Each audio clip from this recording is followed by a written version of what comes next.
Exclusively breaking news for you. Listen to this. The Prime Minister of Nepal has bowed to pressure and has resigned.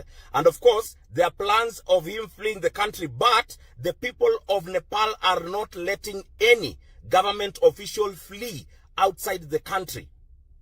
Remember that they had already termed their government officials, especially the members of parliament, as terrorists. Therefore, if they find them right now, then you know what will happen to them. So let's see how it goes. We are keeping tabs on that news. We are going to tell you the developments and stay tuned on that story.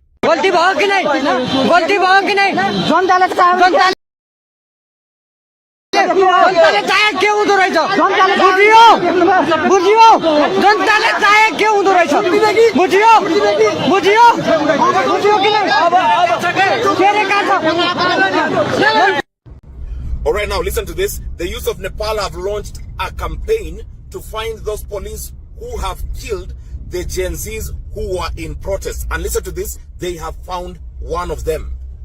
They have. And you want to watch this video? It's going to get so graphic.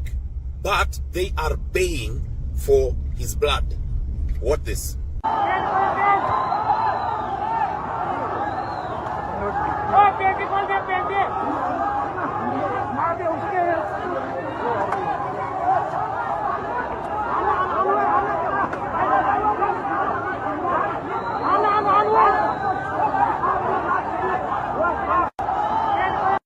All right, some sad developments coming out from Nepal, and this is another breaking news coming out from Nepal. Listen to this.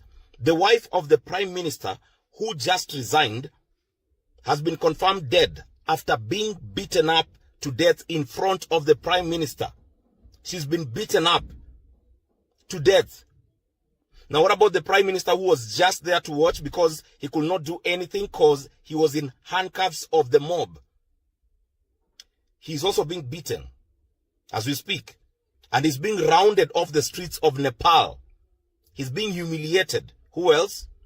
The finance minister also is being humiliated, naked in the streets of Nepal. Today, for the people of Nepal, is a day of Armageddon.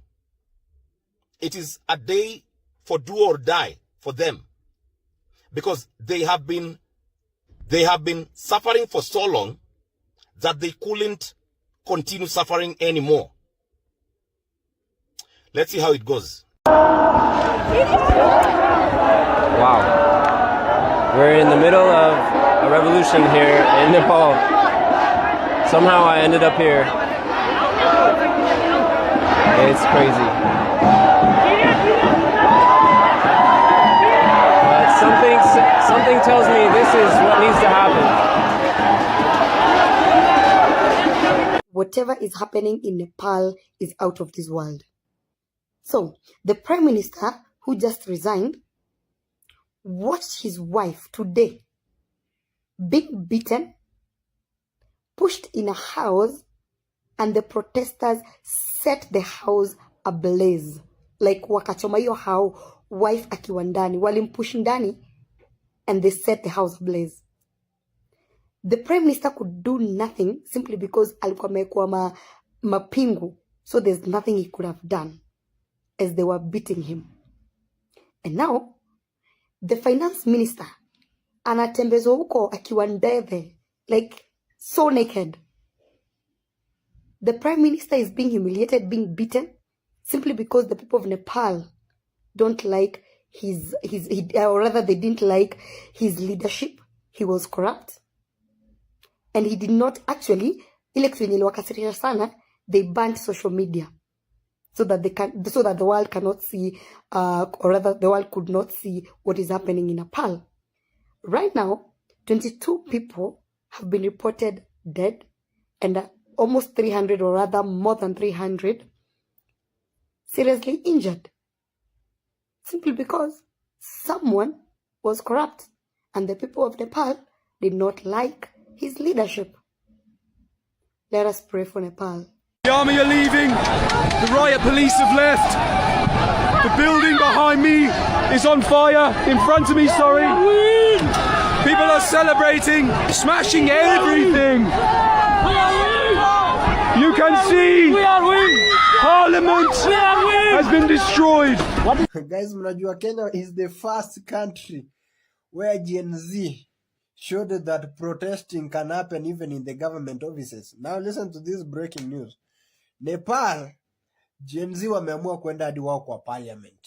Kwa nini? Because the government ilifunga social media including X, YouTube, Facebook kwa sababu hawa sio wanatumia hizi social media ku criticize the government. Na wanasema tena through hii mtu akiongea unapata anakamatwa na kuwa tortured than the staff, so wakaamua kufanya protest. As we speak, they are seriously protesting and at least 14 Gen Z wamelala. When I mean wamelala, they will never see this world again. But wamesema haturudi nyuma. Really, Kenyans?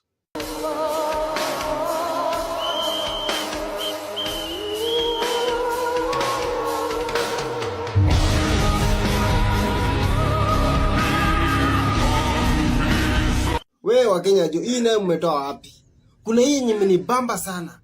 Kenya Gen Zs in the parliament versus Nepal Gen Zs in the parliament. Manze, Kenya wanakula, Nepal wanachoma. Unajua sasa shida yetu hata sio kuchoma.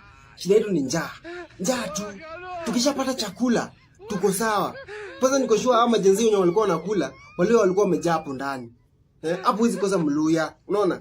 Wale wanavuruga Kenya Gen Zs in the parliament versus Nepal. A prime minister of Nepal. You must have seen it. Seriously protesting and at least 14 Gen Z wamelala. When I mean wamelala, they will never see this world again. But wamesema haturudi nyuma. Really, Kenyans?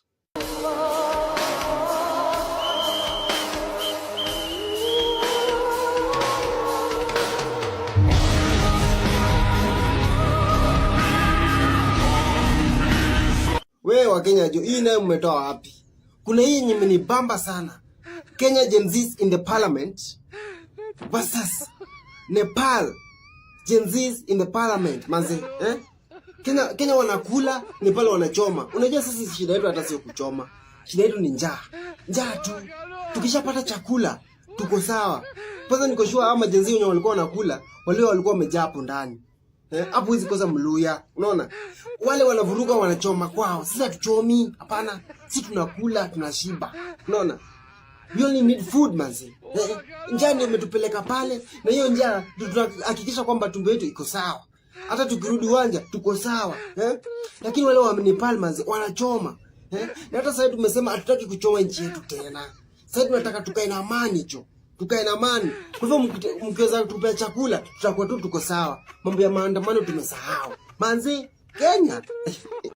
A prime minister of Nepal. You must have seen it. Again, the youth people inspired by the Gen Z revolution in Kenya. Kenyans, you must clap for yourselves because this is really something. They say no, but don't worry, moderators, if they